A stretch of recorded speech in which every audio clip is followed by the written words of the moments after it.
O áudio que vocês vão ouvir agora é parte do podcast Xadrez Herbal. Caso vocês queiram ouvir mais sobre esse assunto e outros temas de política internacional, é só ir em xadrezverbal.com.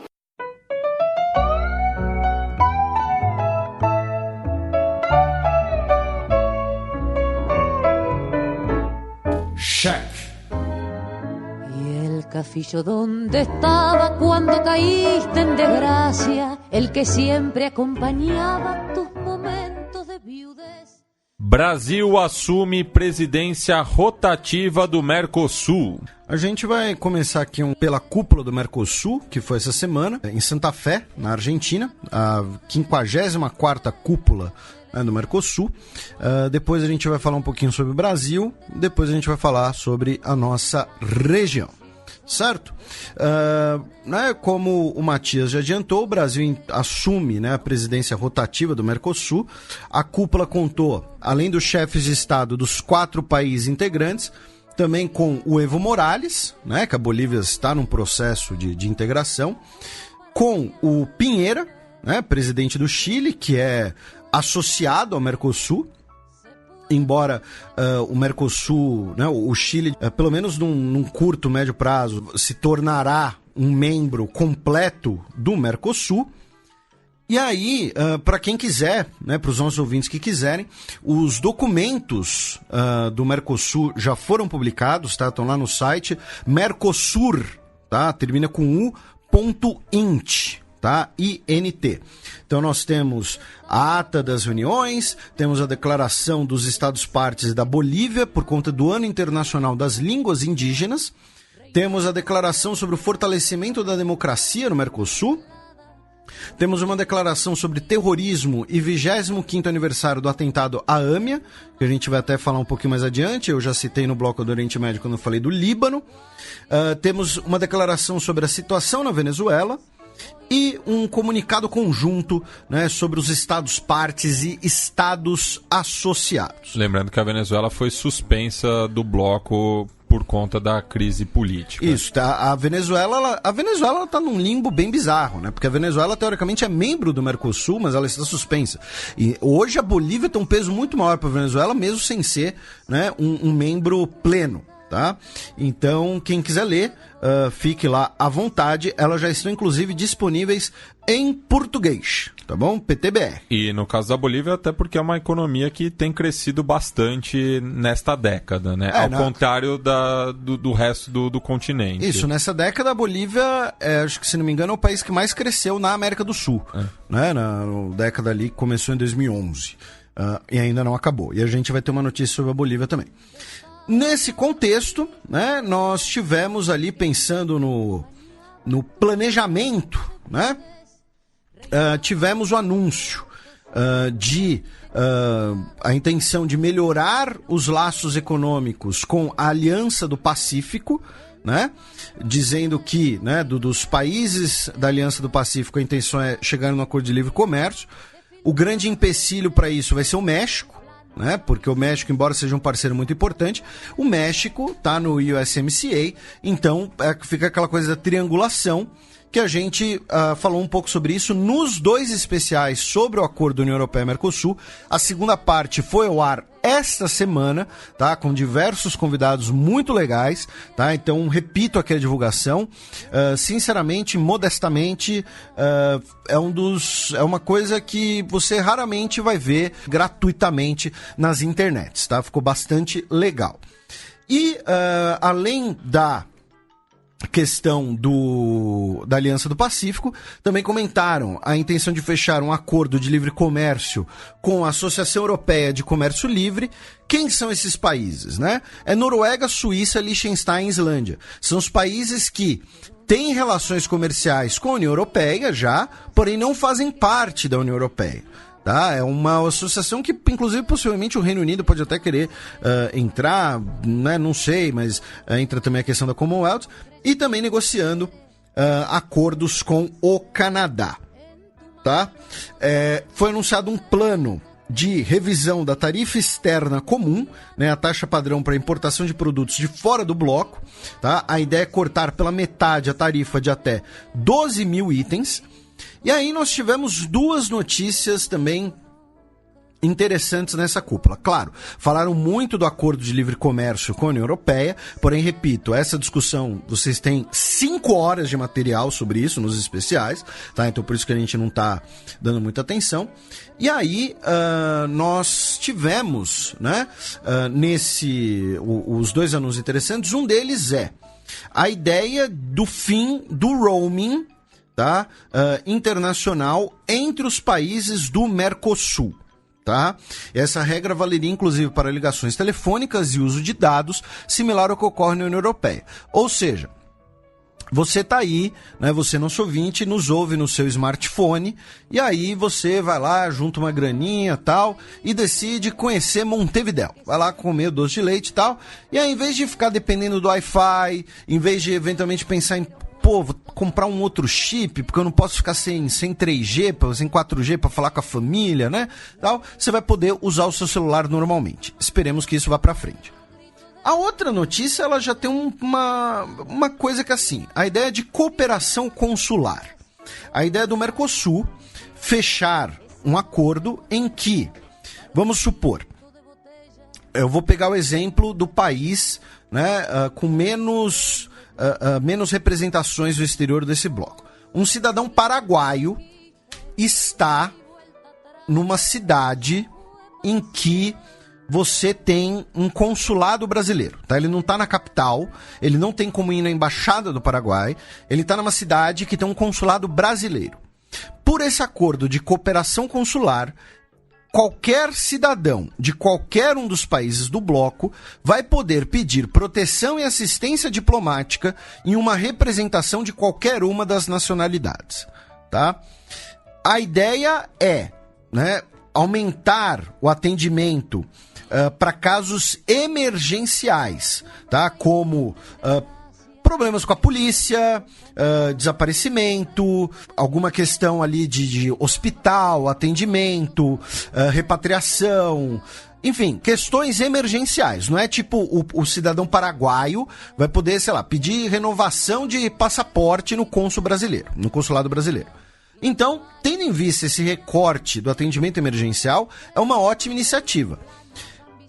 Só tem que tomar um certo cuidado, talvez, se isso não for usado depois como uma justificativa para políticas de corte de gastos e de pessoal. Então é o seguinte, o Brasil tem lá um consulado em uma determinada cidade que também tem um consulado argentino. E aí, um dos 2 países decide fechar o seu consulado, falando, olha, não, se os brasileiros precisarem, tem o consulado da Argentina, entendeu? Aí as questões não emergenciais, eles vão até lá, a capital do país. Por quê? Porque você acaba atrapalhando o atendimento à comunidade daquele país de alguma maneira. Você, no mínimo, vai criar necessidade de deslocamento, mais fila, mais gastos para aquela pessoa. A gente vai falar um pouco sobre assistência consular ainda nesse programa. Então, por um lado é uma coisa muito interessante, por outro, pode acabar servindo ali para uma questão já não tão interessante assim, certo? E aí uma coisa assim que eu vou ter que colocar, que é o seguinte, as declarações do governo brasileiro no Mercosul, tá? E quando eu digo governo brasileiro, não estou falando apenas do presidente Jair Bolsonaro, mas dos outros integrantes do grupo, foi de todo momento que se trata de um novo Mercosul, né? Se trata de uma mudança do Mercosul, né? O Bolsonaro falou assim, quando cheguei com a equipe econômica indicada por mim com o propósito de buscarmos o comércio e não uma grande pátria bolivariana, nós não mudamos o Mercosul, nós o redirecionamos. Só que assim, gente, isso daqui se chama choque de realidade. Isso daqui se chama fim de discurso eleitoreiro. E aí eu vou bater nessa tecla, porque é uma tecla que a gente bateu por anos e muita gente bateu na gente por isso. Então agora é a hora de ir à desforra, digamos assim. Por quê? Isso, né, tem registro dos tweets, das declarações. O Mercosul é uma coisa ideológica. O Mercosul é uma amarra ideológica. O Brasil tinha que sair do Mercosul, né? Aí o Eduardo Bolsonaro, né, talvez embaixador nos Estados Unidos, disse que o Paraguai saiu do Mercosul e por isso está crescendo. O Paraguai nunca saiu do Mercosul, tá? O futuro embaixador aí nos Estados Unidos. Então, isso era um discurso baseado na ignorância, inclusive. E aí, chegou a hora da realidade. O Mercosul nunca foi essa coisa bolivariana que a gente comenta isso no especial, e uma coisa que a gente sempre comentou, vamos lembrar, o Mercosul ele foi fundado há mais de 25 anos, passou por uma série de governos diferentes nos 4 países fundadores. Não, foi no caso do Brasil e Argentina, que são os 2 principais membros, a gente bate nessa tecla novamente, foi fundado por José Sarney e Raul Afonsin. A sementinha, né? A plantação da sementinha. A plantação que, assim, eram presidentes conservadores, vamos pôr nesses termos. Sim, e a ideia da cooperação para paz regional, para estabilidade regional. Então, assim, o caso argentino talvez fique ainda mais explícito, né? O Mercosul, ele passou pela Cristina Kirchner e pelo Menem. 2 opostos, né? Então, assim, isso daqui é um choque de realidade, só isso. Eles estão fazendo com o Mercosul e estão tendo as oportunidades com o Mercosul que nós sempre comentamos que o Mercosul serviria para. A diferença é que o Mercosul, ele vivia paralisado por uma série de outros motivos, como crise na Venezuela, antes a questão do Paraguai, o Paraguai em 2012 por conta do impeachment do Fernando Lugo. Teve a crise entre Argentina e Uruguai por conta das papeleiras no Rio Uruguai. Exatamente. Então, assim, o Mercosul ele estava paralisado por outras questões. Mas daí a dizer que o Mercosul era uma grande pátria bolivariana, isso daqui se chama viagem, entendeu? Made in Virgínia, tá? Isso aqui se chama maionese, tá? Maionese alucinógena made in Virgínia. Tá? Então, assim, como eu disse, é hora da gente ir de só, porque a gente sempre bateu nessa tecla. Olha, o Mercosul é importante, o Mercosul tem várias utilidades, o Mercosul pode servir para várias coisas. O acordo de livre comércio com a União Europeia já estava sendo negociado, por exemplo, né? Então, assim, isso daqui se chama choque de realidade, irmão. É muito fácil você, sei lá, um deputado do baixo clero, falando que o Mercosul é isso, o Mercosul tem que acabar e tudo mais, e quando você vira presidente, a conta é outra. Tá? Quando você vira presidente, vira e fala, olha, se sair do Mercosul vai ser um prejuízo X. Por quê? Porque o Brasil tem uma grande posição favorável nos mercados dos países vizinhos. Tá? Então é melhor não sair. Ok, então, né? Vamos pra cúpula, vamos falar que o Mercosul é a coisa mais legal do mundo, vamos fortalecer o Mercosul, tudo mais. Aí você pode me dizer, né? Vai vir alguns dos nossos ouvintes falando, não, mas vocês estão confundindo, né, a globalização com o globalismo, esse chavão que criaram, e vocês estão falando aí, o Bolsonaro quer o comércio, ele só não quer a parte política. Vou repetir, 54ª cúpula do Mercosul. Declaração sobre Ano Internacional das Línguas Indígenas, declaração sobre fortalecimento de democracia, declaração sobre terrorismo e aniversário do atentado à AMIA, declaração sobre situação na Venezuela. Isso aqui é política, irmão. Isso aqui é tema político-social, tá? Declaração aqui, ó, tá aqui, o site oficial do Mercosul, o documento original vai estar com a assinatura do presidente Jair Bolsonaro, tá? Declaração sobre, por exemplo, o Ano Internacional das Línguas Indígenas. Pronto. Então, assim, não é... Ah, não, abandonamos, agora é só a parte comercial, só a parte econômica. Balela. O resto continua aí, tá? A diferença acaba sendo o foco. O que a gente pode discutir aqui, e aí sim eu acho uma discussão saudável, é que, durante um tempo, as principais discussões sobre o Mercosul, especialmente por ações do governo brasileiro, foi sobre iniciativas como, por exemplo, o Parlasul, você criar o Parlamento do Mercosul, sobre iniciativas mais políticas, deixando o lado econômico em segundo plano, e isso, para as pessoas, acaba sendo uma coisa distante. Né? Você não traz para as pessoas o que o Mercosul afeta na economia brasileira e, no final das contas, no cotidiano daquela pessoa. Isso a gente pode discutir se foi um erro ou não, se foi uma abordagem apenas diferente, se foi algo bom. Isso é outra discussão. O fato é, o Mercosul, do que ele era no dia 25 de dezembro de 2018, para o Mercosul porque ele é hoje, tá? Ele avançou, mas nos trilhos que já estavam colocados, tá? Então, fica aí como eu disse, a desforra que durante muito tempo a gente... você defende o Mercosul, você é comunista. Não sei como uma pessoa que defende livre comércio é comunista. A minha voz está saindo desse jeito porque eu estou amassando a minha própria cara em indignação, tá? Então, tivemos aí... a cúpula do Mercosul, repito, podem ver os documentos, e as principais pautas foram essa, tá? Roaming, cooperação consular e revisão da tarifa comum. Outra coisa interessante, para quem quiser ouvir, na segunda parte do especial sobre o Mercosul, a gente ouve inclusive o secretário de Comércio Exterior, o Marcos Troijo, que é do Ministério da Economia, digamos assim, é o número 2 do Ministério da Economia, em que ele fala sobre essas negociações do ponto de vista do governo. Eu estou falando isso porque alguns de vocês podem até falar, mas teve isso, teve aquilo. Não, também tem a visão do governo embutida ali, tá? Continuando, saindo do Mercosul, mas indo do Mercosul como instituição, indo agora para a cúpula do Mercosul e alguns temas ligados ao Brasil, tá? Um deles a Petrobras vai finalizar as suas operações no Uruguai e, temporariamente, o Estado uruguaio vai assumir as operações, tá? Chegaram no acordo no dia 16, tá? Em que o presidente da Petrobras e o presidente do Uruguai, Tabaré Vázquez, se reuniram em Santa Fé para resolver a disputa sobre as concessões das subsidiárias Conecta e Montevidéu Gás. Santa Fé traz boas lembranças para os uruguaios. Eu não peguei piada. Copa América 2011. Ah, tá. O presidente Tabaré Vázquez disse que a Petrobras foi autorizada a se retirar do país em troca de não exigir compensações por parte do Uruguai. Todos os bens que estão no país passam a ser do Estado uruguaio. Faremos a gestão da empresa até que possamos conseguir novos investidores, porque o Uruguai vai ficar com 100% das ações, tanto da Conecta como da Montevidéu Gás, tá?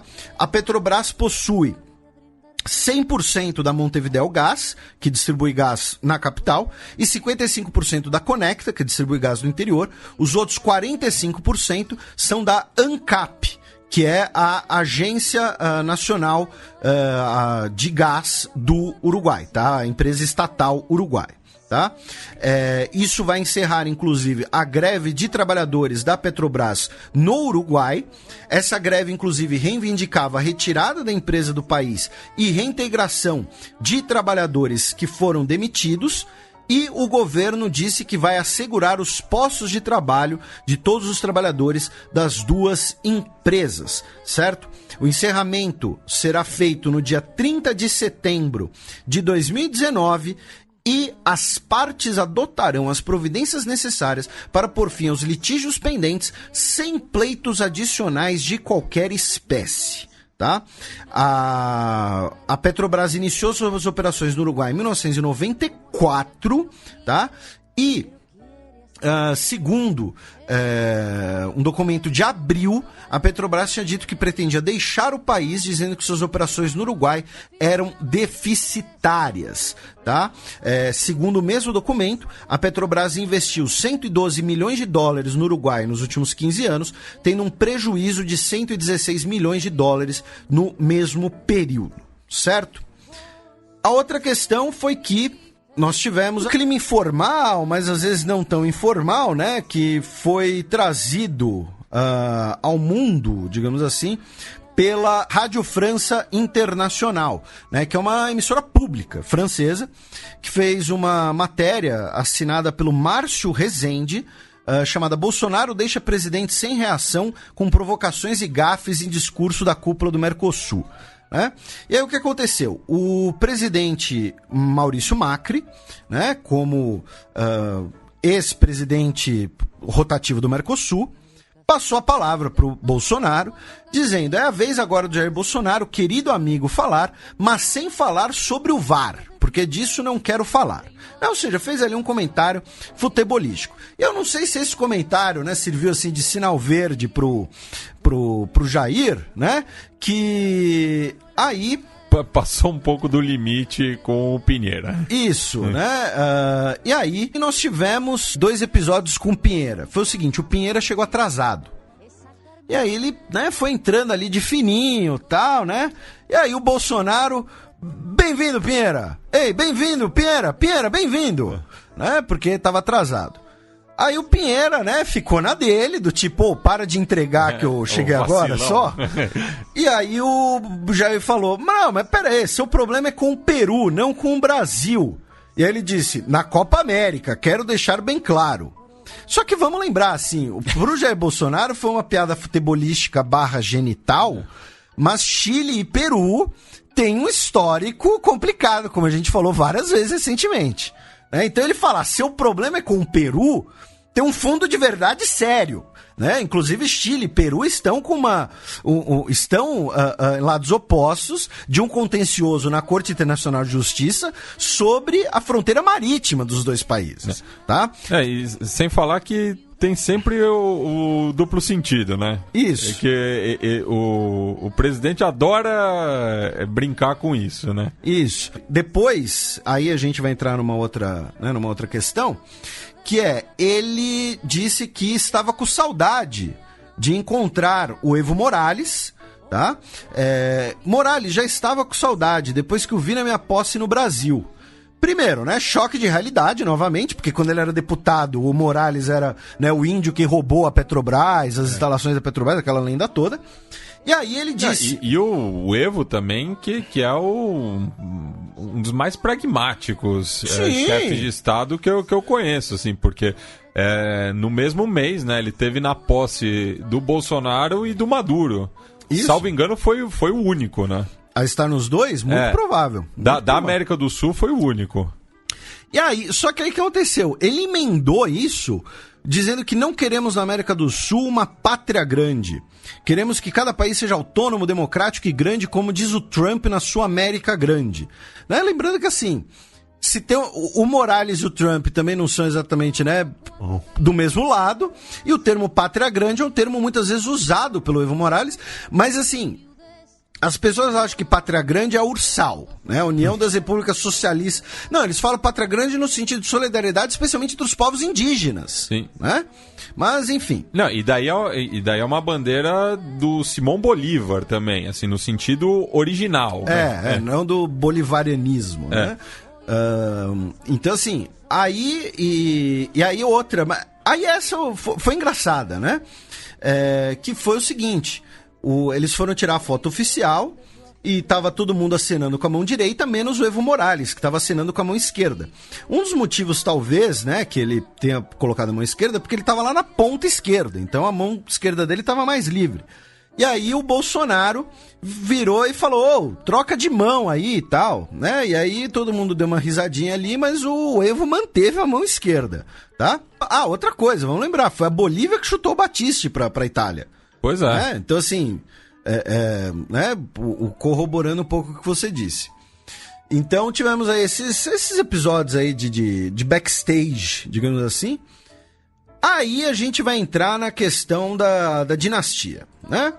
Primeiro porque o Bolsonaro levou o seu filho mais novo... O 04? O Jair Renan Bolsonaro, de 21 anos. O mais novo entre os homens. Isso. Porque depois ele fraquejou. E ele usando um belo paletó azul, né, azul claro, inclusive. Ele, né, levou o filho, dizendo que o filho tá aprendendo, né, e que vai ser, né, pode ser futuro embaixador. Embaixador também. Mirim. Embaixador Mirim, enfim... Claro, falou isso zoando, mas ao mesmo tempo essa semana continuou a discussão sobre o Eduardo Bolsonaro eventualmente ser o embaixador do Brasil nos Estados Unidos. A gente já avaliou essa situação no programa passado. Para quem preferir por escrito, uma coluna minha na Gazeta foi sobre esse tema, tá? Mas aí... as novidades sobre esse tema nessa semana. Primeiro, o Eduardo Bolsonaro falou assim, né, que se o Eduardo Bolsonaro como embaixador está sendo tão criticado, é sinal de que a pessoa é adequada, né? Olha, se assim, aí eu vou usar a comparação que eu fiz. Se o presidente decidir apontar a Gretchen como embaixadora nos Estados Unidos, também vai ser bastante criticada. E isso não quer dizer que a Gretchen vai ser um bom nome para isso. E outra, né? Embaixador é que nem juiz de futebol. Quanto menos percebido ele for, melhor. Exatamente. Então é justamente o oposto, né? Um bom embaixador é aquele que passa pelas críticas. Isso, é discreto. Ele tem que agir nas sombras, às vezes, inclusive. E aí entra outra coisa que ele comentou, que foi: é ilegal? Não é. Eu tenho minhas dúvidas se é ilegal ou não. Também. Atende o interesse público? Atende. Ele é qualificado? É. Não é. E aí, na ideia do interesse público, ele falou: qual a função de embaixador? Não é manter uma boa relação com outro chefe de Estado? Não, presidente. O embaixador, ele não é para ser amigo do Trump, para ser amigo do Macron, para ser amigo da Merkel, para ser amigo de quem for. Ele é para representar os interesses brasileiros perante aquela sociedade como um todo, o que no caso dos Estados Unidos, repetindo, inclui uma questão de muitos lobbies, muitos órgãos, muitos políticos. Não é você ter uma relação, só uma boa relação com o rei da cocada preta. Não é ser embaixador no Butão, que aí, se você for amigo do sultão, tá bom. Né? No Butão, não. No Brunei, né? Tô confundindo aqui. Né? No Brunei, que é só ser amigo do sultão, tá? Então, não, também não.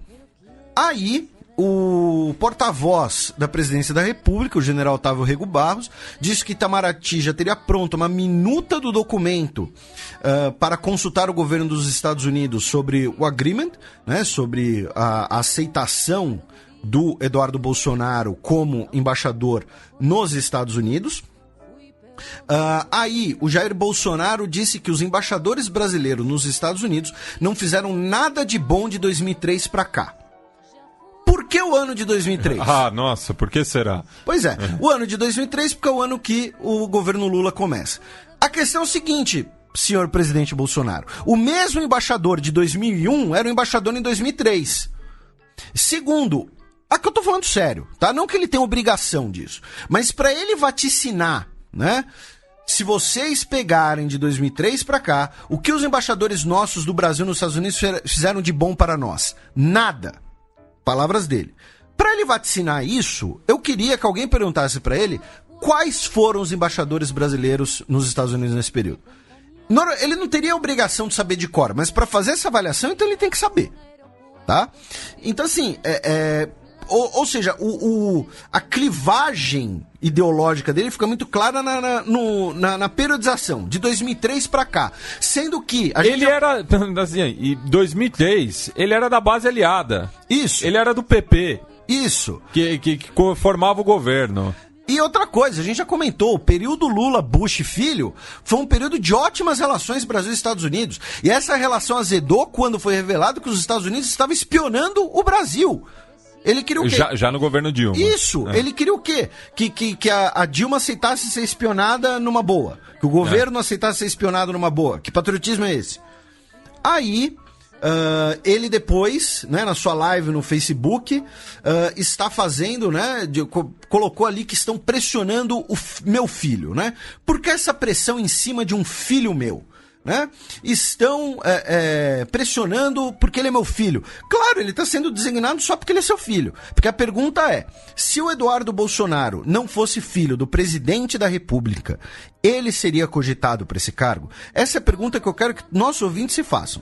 Independente de quem eles votaram na urna, tá, nas eleições. Tá? Se eles votaram 17, 13, 12, se eles votaram 50, se eles votaram 45, se eles votaram 99, tanto faz. Se Eduardo Bolsonaro não fosse filho do presidente da República, ele seria cogitado para esse cargo? Vocês sabem a resposta, tá? Aí, além disso, disse o líder do governo no Senado, né, disse que o Fernando Bezerra Coelho, do MDB de Pernambuco, disse que acredita que o governo tem sim a maioria necessária no Senado para aprovar a nomeação de Eduardo Bolsonaro. tá? E assim, mas lembrando, né, que o Senado também vai votar a reforma da Previdência.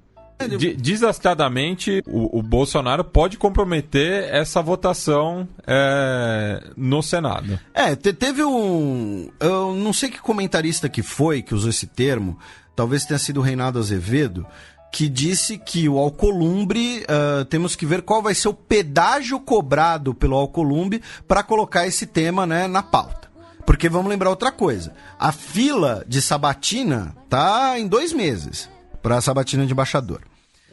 Para a gente começar a fechar esse assunto,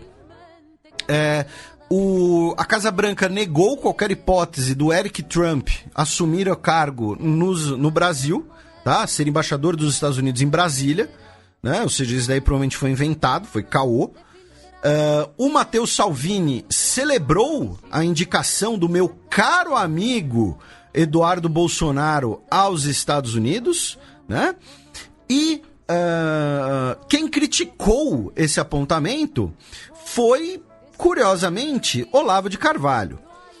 Ele disse que o papel do Eduardo Bolsonaro é muito mais importante na sua missão histórica de liderar a CPI do Foro de São Paulo. Também... Já foi aberta essa CPI? Ele fez a solicitação, né? E também tem a questão de que, né, o provável candidato, né, o Nestor Forster, é também próximo do Olavo de Carvalho, né? E, finalmente, sobre essa questão das relações exteriores brasileiras, fazer uma recomendação da entrevista conduzida pelo Ricardo Senra, da BBC News Brasil, que conversou com o Ernesto Araújo, tá? Conversaram sobre temas como aquecimento global, enfim, né? Conversaram ali por mais ou menos 1 hora, tá? Então, fica a recomendação da entrevista, tá? Muito boa, não tem como a gente repercutir tudo aqui, até porque teria ali até uma questão ali de direitos autorais, né? Então, fica a nossa sugestão. Se vocês forem no canal da BBC News Brasil, vocês podem acessar a entrevista na íntegra e na descrição nós temos, inclusive, as pautas, tá? E então fica aí a sugestão de assistirem. Depois a Carol vai colocar o link lá no post no site do Xadrez Herbal, certo? Agora a gente vai transitar em outros temas brasileiros e depois temas latino-americanos, tá bom? O seguinte, começando pela notícia que saiu em vários veículos de comunicação, de um estudante brasileiro, o Leonardo Cláudio da Rosa, um intercambista da Universidade Federal do Rio Grande do Sul. Ele foi encontrado morto na China, tá? Na cidade de Chongqing, tá? E essa notícia é da segunda-feira, dia 15. Ele tinha 23 anos de idade, cursava letras e ele estava no intercâmbio pelo Instituto Confúcio, tá? Com bolsa, tá? Oferecida por uma fundação vinculada ao Ministério da Educação da China, tá? E o que acontece? E aqui entra o que a gente mencionou no começo, sobre ouvintes que eventualmente possam colaborar, possam eventualmente prestar alguma assistência, tá? Não que a família esteja desamparada pelas instituições oficiais, mas existe uma questão delicada que é o seguinte. Segundo as autoridades chinesas, ele teria cometido suicídio, tá? Eu vou fazer uma versão bem resumida aqui, até para não expor, tá? Nós tivemos, né, contato com uma colega do estudante. A família, primeiro, ela contesta essa interpretação, disse que não havia nenhum indício de um eventual suicídio, disse que o rapaz estava bem, tá? E existe também uma questão burocrática envolvida, que é o seguinte: em caso de suicídio, o seguro de saúde, né, o seguro do intercâmbio não é válido. Então a família pode enfrentar dificuldades burocráticas e financeiras para os trâmites de traslado, sepultamento e tudo mais. a família. E tem uma questão ética também no jornalismo de não divulgar casos de suicídio. Sim. E não entrar em detalhes, né? Sim, mas a família contesta essa interpretação, né? Então, a Embaixada Brasileira na China emitiu um comunicado. Eu sei que a família está em conversas com o Ministério de Relações Exteriores, com a direção da URGS, né? Da Federal do Rio Grande do Sul. Porém, de qualquer maneira, se algum dos nossos ouvintes enfim, trabalha com isso, tiver oportunidade de colaborar com esses trâmites burocráticos, enfim, a família do rapaz, obviamente, além de ter sido pega, né, de surpresa por uma notícia muito trágica, é uma família que, né, ela não tem, né, não costuma lidar com advogados, tudo isso. Então, fica aqui a nossa divulgação, a nossa solidariedade, e ouvintes que puderem ajudar, que trabalhem com o assunto, que conhecem do assunto, fique à vontade para entrar em contato, tá? A gente faz a ponte da comunicação, digamos assim, sem expor ninguém. Entre em contato, vocês podem entrar em contato pela página do Xadrez Herbal no Facebook ou pelo e-mail contato@xadrezherbal.com, certo? E aí, uma outra notícia também relacionada ao Brasil, que é o seguinte, nós vamos ter ainda duas notícias, né, relacionadas ao Brasil.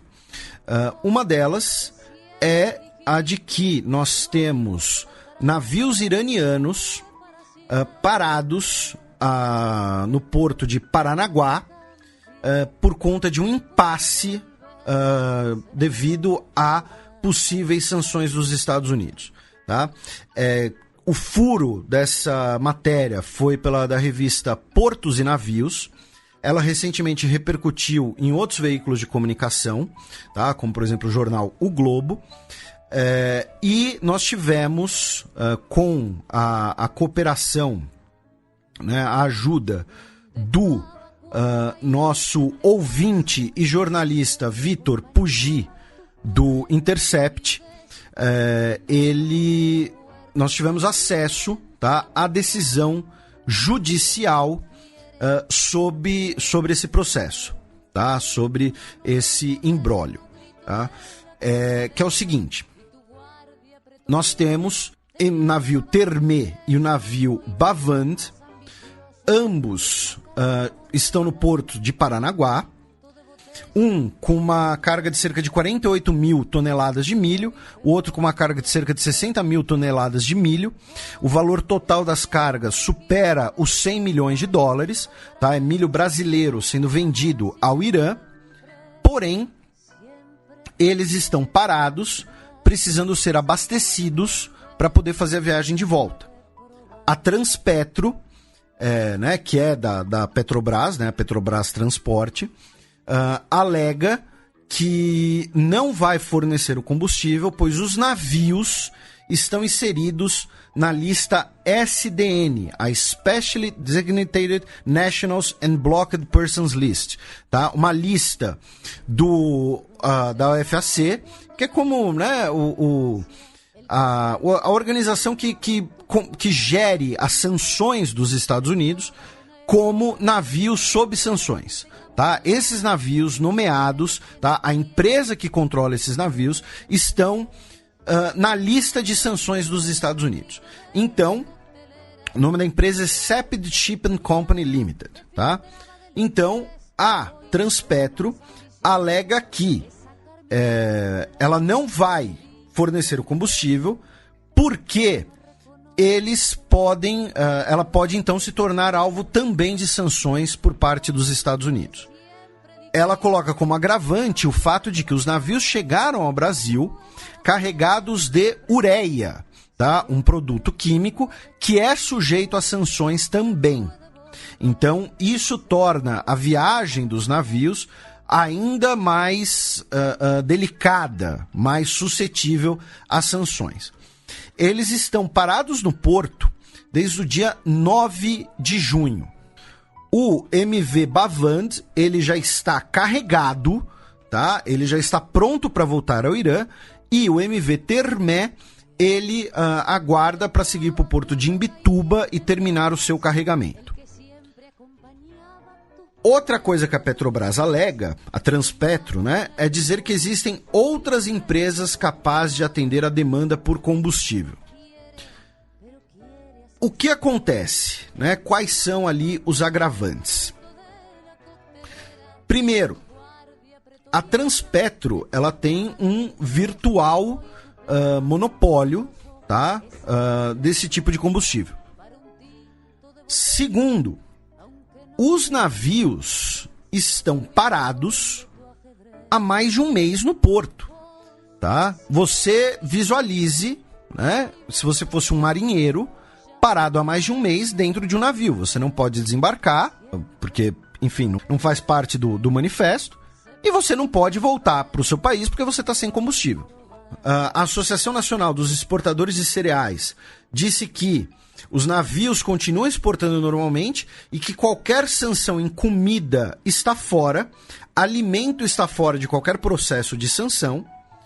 E aí, a Petrobras, consultada pelo Globo, emitiu uma nota ontem, quinta-feira, dia 18, dizendo que, caso a Petrobras venha abastecer esses navios, ficará sujeita ao risco de ser incluída na mesma lista, sofrendo graves prejuízos decorrentes dessa sanção.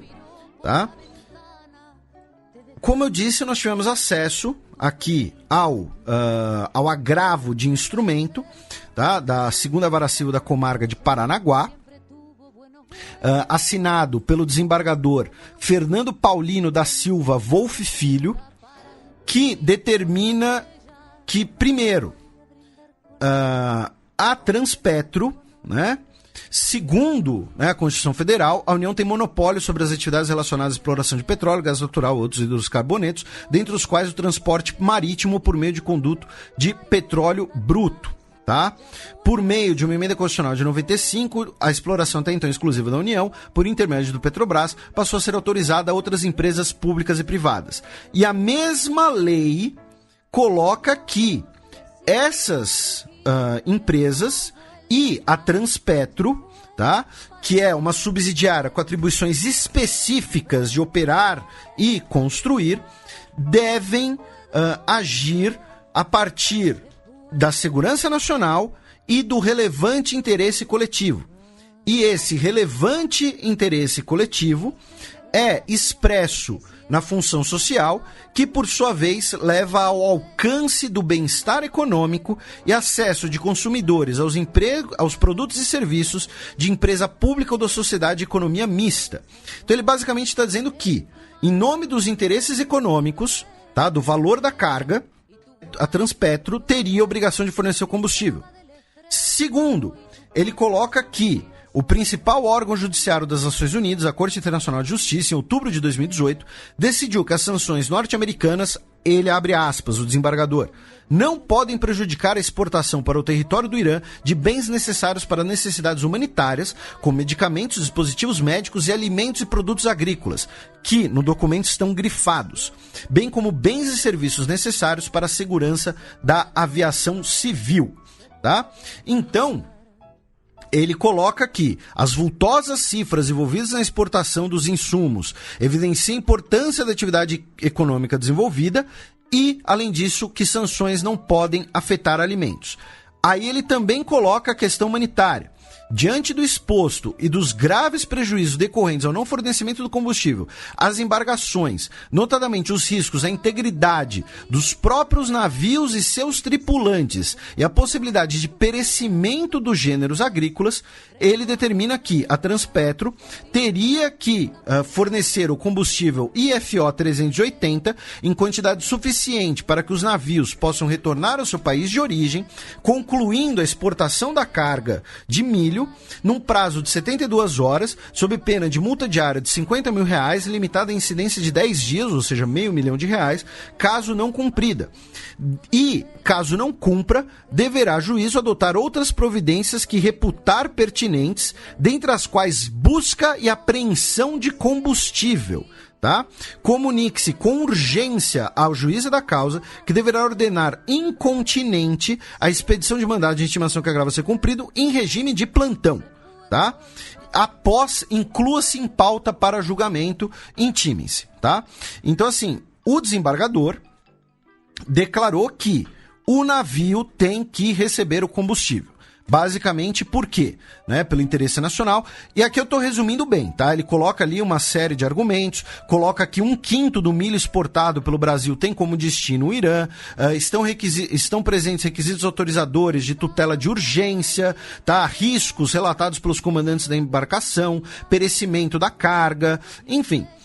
Como eu disse, tivemos acesso ao documento do Tribunal de Justiça do Estado do Paraná, porém, essa liminar que a gente acabou de citar, ela foi derrubada pelo Dias Toffoli, atual presidente do STF, né, que cada semana, né, tá surgindo no noticiário aí por alguma questão aí, e a decisão foi preliminar, será levada ao colegiado, o que não tem data para acontecer. O que, novamente, entra a questão de ser uma carga perecível. Não sei quão perecível é uma carga de milho ou não. Nisso somos completamente ignorantes, tá? Então, você tem perda financeira, tem risco, né, o risco ambiental dos navios parados ali, a questão humanitária dos tripulantes, o fato de que sanções não podem se aplicar a alimentos, tá? Então, toda essa questão, né, acaba sendo uma questão muito delicada. O Itamaraty disse que respondeu o Globo, que atendeu a solicitação de informação no marco do processo judicial em curso, que corre sob segredo de justiça, tá? Então, assim, a gente mencionou a liminar que já foi derrubada pelo STF, tá? Não estamos aqui, acho que, violando nada, estamos dando um furo, não sei se chega a ser um furo, né? Se não fosse aí a portos e navios, tá? Mas tá aí o pessoal que trouxe esse assunto, porque esse é um assunto que estava há um mês ocorrendo já. E a gente não sabia disso, não fazia ideia disso, tá? Então, é outro assunto importante, fica aí. Sei que nós temos ouvintes que, inclusive, são importantes, né? Ouvintes aí, né? Em cargos e tal. Tem que ver aí como vai resolver essa questão. Para mim, eu, Felipe Nobre Figueiredo, se a decisão fosse minha, manda o milho pro Irã, abastece os navios, entendeu? E pronto, acabou. Os Estados Unidos vão reclamar, você alega que foi milho e pronto, entendeu? E quer a carga. Eu acho, inclusive, que o medo da Petrobras é por conta da carga de origem, né? Ter sido ureia, tá? E, finalmente, outra notícia relacionada ao Brasil foi que o advogado Valmor Gomes Moraes, ele publicou um vídeo, tá, na sua página no Facebook, um vídeo de cerca de 6 minutos, em que ele expõe que ele foi exonerado da posição de ex-cônsul honorário na Austrália. Ele ficou sabendo disso pelo Diário Oficial da União, sem ter tido nenhum comentário, sem ter tido nenhuma comunicação. E, segundo ele foi exonerado porque no seu perfil pessoal no Facebook, ele criticou o Sérgio Moro, tá? Por conta disso, o seu post e a sua pessoa teriam sido, né, denunciados por apoiadores do Moro, e aí ele foi exonerado desse posto, tá? E o que ele postou foi que os diálogos entre o Moro e o Deltan Dallagnol não seriam aceitos na Austrália porque não é saudável para uma democracia que um juiz fale com um promotor. Se quiser falar com o promotor, não seja o juiz do caso. Ele disse que, segundo informações aqui no caso da BBC, pelo próprio Ricardo Senra, que a gente mencionou anteriormente, ele disse que não julgou o Moro, só disse que não é saudável um juiz fazer isso. O embaixador me ligou no começo da semana, perguntou se estava acontecendo alguma coisa em Brisbane, capital de Queensland, onde era o consulado honorário.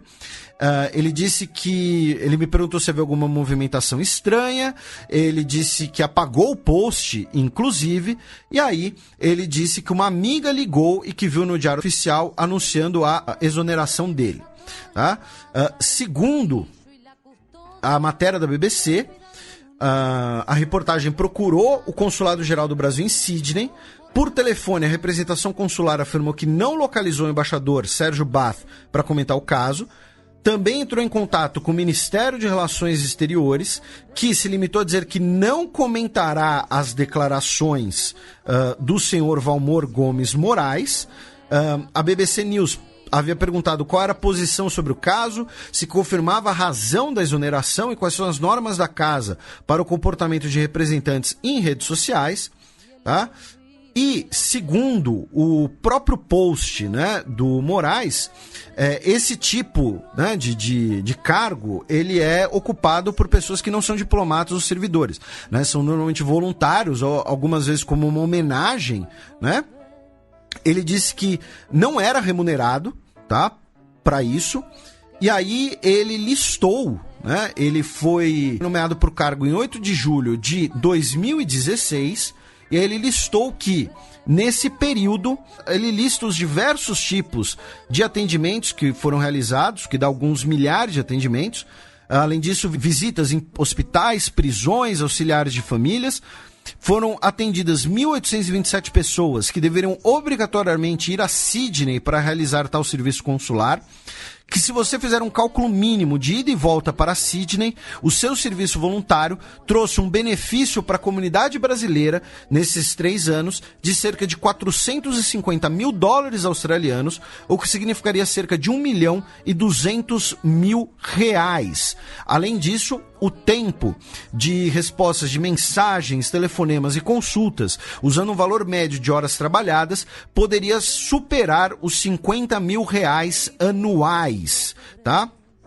Ele disse que nesse tempo só tem a agradecer, ele agradece embaixadores, cônsules, enfim, ele faz uma série de agradecimentos. Vocês podem ver o post na íntegra na página dele do Facebook, tá? Valmor Gomes Moraes. Em algumas comunidades de carreira diplomática esse post foi compartilhado, muita gente comentando ali a preocupação, se seria um caso de censura, como é que foi isso, porque ele não recebeu nenhum aviso prévio. E de qualquer jeito é um prejuízo, né? Os nossos ouvintes na Austrália vão poder saber. Tenho certeza que algum ouvinte nosso já teve contato com ele, vai poder trazer outras informações.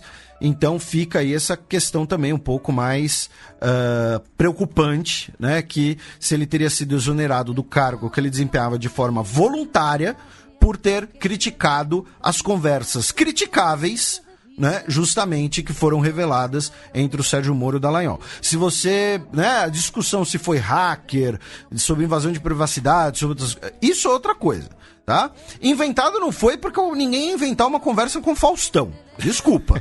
Assim, e foi confirmada pelo próprio. O fato do Faustão falar essa conversa é minha, pra mim é sensacional, porque assim, imagina só, não, vou inventar aqui, vou forjar umas conversas do Dallagnol. Puta, mano, Dallagnol e Faustão, vou inventar esse chat. Tipo, ninguém ia pensar nisso, entendeu? Então assim, aquela coisa que é tão bizarra que só pode ser real, né? Então tá aí, né, esse panorama brasileiro, que tenho certeza que muitos defensores do atual governo vão ficar chateados com a gente nesse balanço final. Mas fazer o quê? Né? Já disse, eu sou um analista, eu falo o que eu vejo. Vamos girar aqui agora pela nossa vizinhança, começando pelo Uruguai, né? Vamos aqui pelo sul, em que o parlamento aprovou a primeira reforma das Forças Armadas Uruguaias desde a redemocratização do país, tá? Foi aprovado, né, no Senado do Uruguai, na noite de terça-feira, por 31 votos a 17, tá? Uma reforma que vai reduzir o número de oficiais das Forças Armadas Uruguaias, tá? Porque, convenhamos, assim, o Uruguai, ele precisa de 16 generais. Tipo, o Uruguai é um país pequeno, o Uruguai é um país ali cercado por vizinhos com quem hoje ele tem boas relações, né? Então, essa medida era especialmente econômica, tá? Então, nós teremos uma diminuição das Forças Armadas Uruguaias como um todo, e foi por cotas de cargos. Então, por exemplo, em vez de 16 generais, as Forças Armadas Uruguaias agora vão ter 12. De 197 coronéis vão ser 130, tá? E por aí vai para outros cargos. O que vai levar a uma redução também das pensões e aposentadorias. Lembrando que por conta da queda de braço entre o comandante das Forças Armadas, o general Guido Manini Rios, que acabou sendo detido e depois reformado do Exército, por conta dessas questões da categoria, ele acabou fundando um partido, o Cabildo Aberto, e vai disputar as eleições. E nas primárias, né, ele teve uma votação mais expressiva justamente nos departamentos fronteiriços com o Brasil, Cerro Largo, Artigas e Rivera. Que talvez seja onde tenha mais presença. Isso é né? militar, Isso. justamente. Os tribunais de honra serão suprimidos, que eram instâncias da justiça militar, em que os militares eram julgados entre eles mesmos. Agora, militares que violem as leis ou os códigos de procedimento serão julgados pelos tribunais de ética militar, que serão submetidos à justiça civil. Tá? Também teremos a supressão explícita de qualquer referência à doutrina de segurança nacional que foi importada dos Estados Unidos na década de 70, afirmando que a missão do Exército é lutar contra inimigos externos e internos. Tá? Uma coisa também que afetou o Brasil, Argentina, Chile. Então, o Exército será colocado apenas como papel da defesa da população, da soberania, da independência e da integridade territorial e a salvaguarda dos recursos estratégicos do país determinados pelo Poder Executivo. E essa defesa deve respeitar os direitos humanos, estar sujeita às condições e às leis, tá? E, então, assim, e nenhum militar deve cumprir ordens manifestantes contrárias à Constituição da República e às leis em vigor ou que impliquem a violação flagrante ou ilegítima limitação de direitos humanos fundamentais, tá? Então, basicamente dizendo que se um general mandar um soldado dar um socão na cara de alguém na rua, entendeu? Porque, ele é suspeito, bate nele, o soldado não vai poder alegar que ele só estava cumprindo ordens, tá? Porque essa nova lei coloca que ordens manifestantes contrárias à Constituição da República e às leis em vigor, que envolvam implicação flagrante, né? Violação flagrante ou legítima limitação de direitos humanos fundamentais, né? Então você não vai poder alegar que só estava cumprindo ordens, mais ou menos, tá? Então é uma grande reforma nas Forças Armadas Uruguaias, que vai ter, né, como você mesmo disse, eleições. Na Argentina, né, na quinta-feira, dia 18, o Maurício Macri assinou um decreto que vai criar um registro de pessoas e entidades possivelmente ligadas ao terrorismo. Classificou o Hezbollah como um grupo terrorista, isso a gente viu lá na coluna aberta, em memória aos 25 anos do atentado contra a AMIA, né, que deixou 85 mortos, centenas de feridos. AMIA é a sigla para a Associação Mutual Israelita Argentina, que foi 2 anos depois do atentado à Embaixada de Israel em Buenos Aires, então 2 crimes conectados no começo da década de 1990. E esses atentados têm uma possível conexão com o Irã e o Hezbollah. Tá? Eu disse possível, eu não sei de nada. Tá? Não, até porque o caso realmente é um mistério até os dias de hoje, né? São 25 anos sem respostas. O procurador foi encontrado morto no seu apartamento. Isso, o Alberto Nisman. Por isso que eu disse que eu não sei nada. De origem judaica também. Isso. Ele se suicidou ele invadiu o próprio apartamento para se suicidar. É curioso isso. Então tá aí uma notícia na Argentina. Agora cruzamos os Andes, em que o Sebastián Pinheira promulgou, né, uma lei aprovada no parlamento, em que crimes sexuais contra menores de idade não prescreverão no Chile, tá? Antes você tinha um prazo em que a vítima chegou à maioridade, ela tinha entre 5 e 10 anos para denunciar. Então vamos supor, uma pessoa sofreu uma forma de violência sexual aos 16 anos no Chile. Ela não contou para ninguém. Aí ela fez 18 anos. Ela tinha até os 28 para denunciar. Vamos supor que, sei lá, aos 30 anos, ela, enfim, finalmente conseguiu lidar com isso, depois de muita pressão, ela conseguiu denunciar o agressor, tá? Seja ele quem for. Não era mais uma denúncia válida, havia prescrito. Então agora, a partir de hoje, a passagem do tempo nunca mais será cúmplice dos abusadores de crianças e aliada da impunidade. Eu achei essa frase sensacional do Pinheiro. Tá? Só que tem um detalhe, o novo texto não é retroativo. Então, para casos em que aconteceu, e recentemente a gente teve os vários escândalos envolvendo a Igreja Católica no Chile, né? A gente teve lá a visita do Papa e tudo mais, ou seja, né, a lei não é retroativa, então, casos em que uma denúncia prescreveu por causa do tempo, não vai ser alterado, certo? Aí vamos para a Bolívia, rapidamente, com uma notícia da semana passada, na verdade, que a gente comeu mosca e deixamos passar, né? Que é o seguinte, o Evo Morales esteve na Rússia, onde finalmente, né, assinaram o contrato da Rosatom. Esse contrato já estava estabelecido, a gente já tinha comentado sobre isso, mas vai ser o seguinte, a Bolívia vai ter a mais de 4.000 metros de altitude a usina nuclear mais alta do mundo, né? Vai ser com tecnologia russa, né? Foram assinados os acordos também, tudo mais. Vai também fazer pesquisas de uso de material radioativo para fins medicinais, né? Radioterapia, alguns exames usam radiação e tudo mais. E esse projeto vem desde 2016, como a gente já tinha mencionado, né? A Bolívia é o único país na América do Sul que não conta com nenhuma participação de energia atômica na sua geração energética. E lembrando, a Bolívia, até por conta da sua questão geográfica, né?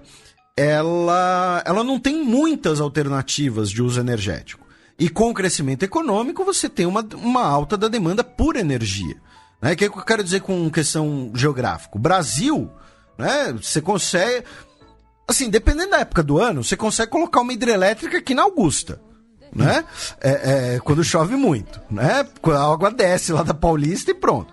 Óbvio, tô brincando, mas, por exemplo, o Brasil tem uma abundância de oportunidades energéticas raramente vista no mundo, de tipos de energia. O Brasil pode fazer eólica, nuclear, hidrelétrica, solar, das ondas do mar agora, não lembro o nome, né, que estão desenvolvendo. Então, não é o caso boliviano. Então, para a Bolívia, o uso de energia nuclear acaba sendo até mais interessante. E o governo boliviano também anunciou 260 bolsas de estudo para formar cientistas e operadores dessa central nuclear. Ou seja, o aluno de física da Bolívia agora vai estar em alta, tá? Se você é bom de física e tem família boliviana, tá aí uma oportunidade para você, tá? Vai lá cursar física lá, pode arrumar aí uma bolsa de estudo para estudar física nuclear e depois trabalhar nessa central nuclear, tá? Então, essa notícia da Bolívia, que, repito, é da semana passada, porém a gente acabou deixando passar, então, só para concretizar. E o custo vai ser de $300 milhões, que é um custo relativamente baixo, né? No Peru, nós temos uma notícia e uma curiosidade, né? A notícia é que o Alejandro Toledo foi preso terça-feira, dia 16, nos Estados Unidos. Já não é a primeira vez. E por conta aí do caso do Odebrechtquistão, tá? E ele vai ficar detido preventivamente enquanto tramita o processo de extradição, tá? Ele estava como professor visitante da Universidade de Stanford, tá? Próximo ali a São Francisco, e foi detido, né? Ele era considerado foragido pelo governo peruano. Ele teria recebido propinas da Odebrecht para liberar a licitação da rodovia interoceânica que liga Peru e Brasil. Ele também é acusado de tráfico de influência, formação de quadrilha e lavagem de dinheiro. Lembrando que ele foi o primeiro presidente eleito após a ditadura do Fujimori, no começo da década passada. E integra aí, né, essa lista extensa de presidentes peruanos nesse período com questões judiciais ligados ao Odebrechtquistão. Presidentes e quase presidentes também, já que a Keiko, né, tá aí na lista. E aí a outra curiosidade foi uma notícia que vários dos nossos ouvintes nos mandaram. Foi uma matéria produzida pela France Press, que eu vou traduzir aqui a manchete, tá? Estátua do Cristo do Roubo se transforma em dilema para o Peru. Né? Por quê? Porque nós temos uma estátua de 37 metros de altura de Jesus Cristo, que está ali né, perto de Lima. Ela está perante Lima, né? Que nem o Cristo Redentor no Rio de Janeiro, só uma pose bastante parecida, inclusive, só com o braço assim, um pouco mais flexionado. E essa estátua, ela custou $800 mil e ela foi um presente de uma empresa chamada Odebrecht. É mais um indício aí do cisma do Ocidente, no caso, né? Do Odebrechtquistão, né? Porque se o Rio de Janeiro tem um Cristo, o Peru precisa também. Lima e Rio de Janeiro disputam a sede do Odebrechtquistão. Pois é. Então, aí, né, o Odebrecht é amiga do Peru, o Odebrecht, né, a gente é tão amigo, vamos fazer com uma estátua de Cristo, uma estátua bacanona e tal. Ele tá sendo chamado de Cristo do Roubo, convenhamos, não é um nome legal, né? Então, não sei, né, e aí estão ali debatendo, né, o que seria feito, né, em relação a essa estátua. Tem gente que diz que ela teria que ser removida, né? Tem gente dizendo que ela deveria ser colocada pelo menos num lugar um pouco mais discreto, né? Enfim, então acaba tendo uma discussão, né, muito bizarra até, né, sobre isso. O bispo de Lima, o Juan Luiz Cipriani, é contra, tá? Você tirar a estátua dali, tá? E ele disse que, né, ele teria dito, melhor dizendo, via ali fontes da Conferência Episcopal do Peru, de que ela é um presente ao catolicismo e que se ela for retirada dali, ela tem que ser colocada ainda em algum lugar onde ela seja preservada e bem cuidada, tá? Então, assim, deve ter gente dizendo que tem que tirar a estátua e, sei lá, derruba a estátua, implode. Ele não, ele disse, olha, se for tirar, tem que manter a estátua e cuidar dela. Você tem uma notícia da Colômbia, né, meu caro Matias? Isso, o presidente Ivan Duque disse que 3 ex-chefes guerrilheiros de codinomes Ivan Marques, România e El Paisa, lembrando que Paisa é o gentílico para quem nasce no departamento de Antioquia, onde está localizada Medellín, são protegidos pela ditadura de Nicolás Maduro.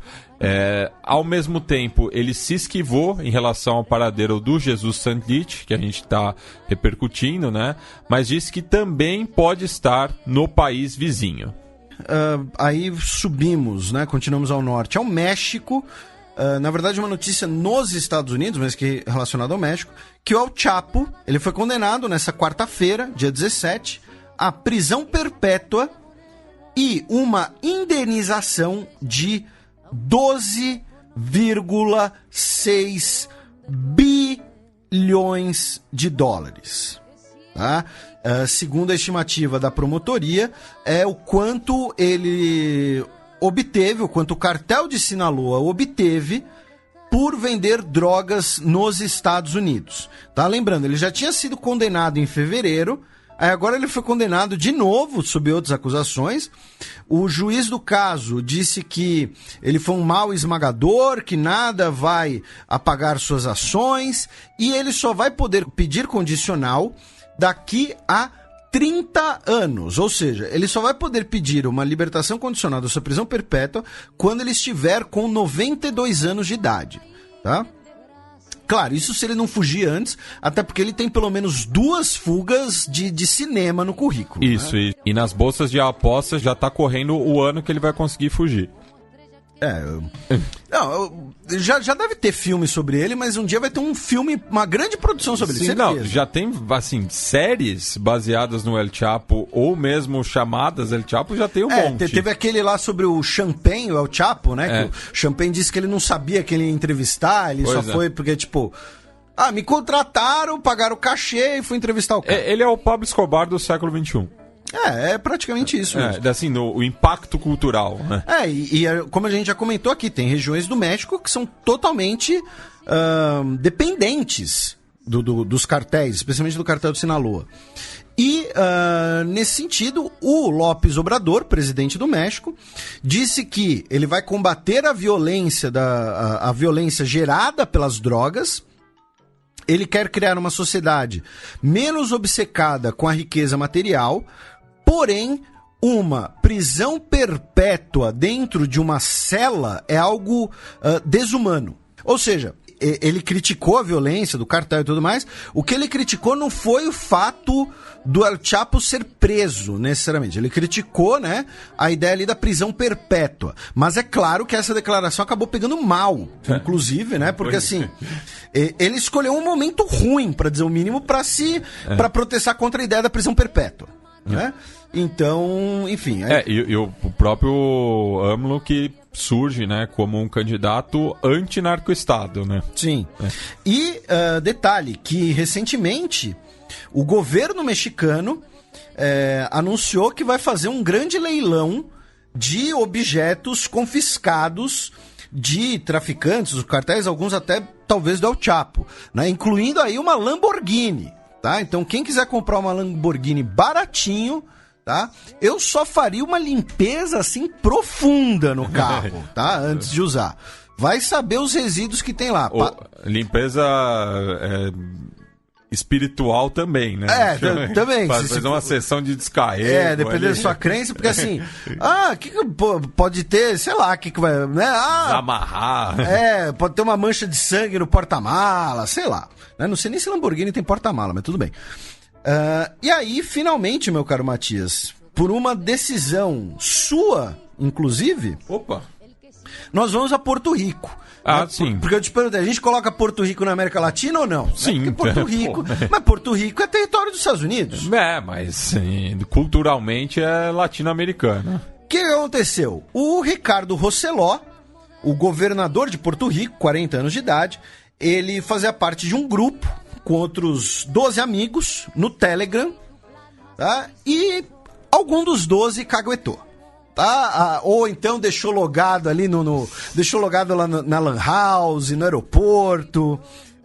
Enfim, vazou aí o conteúdo do grupo, na qual o governador de Porto Rico, o Ricardo Rosseló, ele desfila ali uma coleção de idiotices, piadas de segunda categoria, né, tentativas de piadas, né, comentários depreciativos, comentários ofensivos, comentários, né, enfim, todo tipo de babaquice que vocês podem imaginar. A palavra é essa mesmo, babaquice, né? Ao ponto de, por exemplo, falar que o Rick Martin, assim, eu acho que se você quer governar Porto Rico, você não fala mal do Rick Martin. Pois é. Mas o Rick Martin... O Clemente também. O Rick Martin tinha que ser o governador português. Né? Mas o Rick Martin é tão machista que transa com homens porque as mulheres não lhe servem. É o puro patriarcado. Meu Deus. Pois é. Aí o Rick Martin disse que essas expressões são completamente repudiáveis, denotam o caráter, a personalidade intolerante, arrogante, prepotente, homofóbica, machista e violenta. Enfim, a do Rick Martin foi a que chamou mais atenção, porque, né, é o Rick Martin, é talvez a pessoa mais famosa, oriunda de Porto Rico. Talvez. Né? E... acho que o Luiz Fonsi atualmente, né? Luiz Fonsi? Despacito. Não. Eu demorei pra... Eu ia falar o Lin-Manuel Miranda, justamente, que a gente vai até citar ele, mas eu acho que o Rick Martin ainda tá na frente. Né? Até porque o Rick Martin, né? O Rick Martin é galanzão, tal, pá. Né? Então... E o que acontece? O Rosseló, ele já era muito criticado por conta da questão, né, do furacão. Aí vazou saiu essa conversa, foi muito criticado, e aí começaram diversos protestos. Mesmo ele pediu desculpas, só que foi assim... foram desculpas completamente, né? Aquela desculpa que não é pedir desculpa. Né? Ele disse que desculpa a quem se sentiu ofendido. Que esse chat era usado para libertar as tensões de dias de 17 horas que violaram a privacidade dele, porém nada justifica o que eu escrevi. Então, assim, se nada justifica, por que você tentou justificar, irmão? Pois é. Tá? Então, e aí começaram uma série de protestos contra ele, uma série de protestos, inclusive na frente da casa do governador em San Juan, que se chama A Fortaleza, tá? A residência oficial. Até o momento desse programa, o Ricardo Rosseló não renunciou, né? Então, assim, ele está aí tá no cargo, e começaram também muitos protestos, é claro, nos Estados Unidos, né, onde nós temos, por motivos óbvios, uma enorme comunidade porto-riquenha, e esses protestos em Nova York estão sendo liderados justamente pelo Lin-Manuel Miranda, tá, dizendo que o Rosseló, ele era incompetente, ele é suspeito de ser corrupto, e além disso agora ele é babaca. Tá? Então é mais ou menos isso. Enfim, aqui a gente vai, né? Como eu disse, vamos poupar aqui das ofensas do cara. Quem quiser vai achar fácil aí o que foi escrito e tal. A gente só mencionou do Rick Martin, até porque foi uma das que gerou mais repercussão e o próprio Rick Martin respondeu. Tá? Então temos essa série de protestos. Sinceramente, eu acho que sexta-feira que vem ele não é mais o governador de Porto Rico.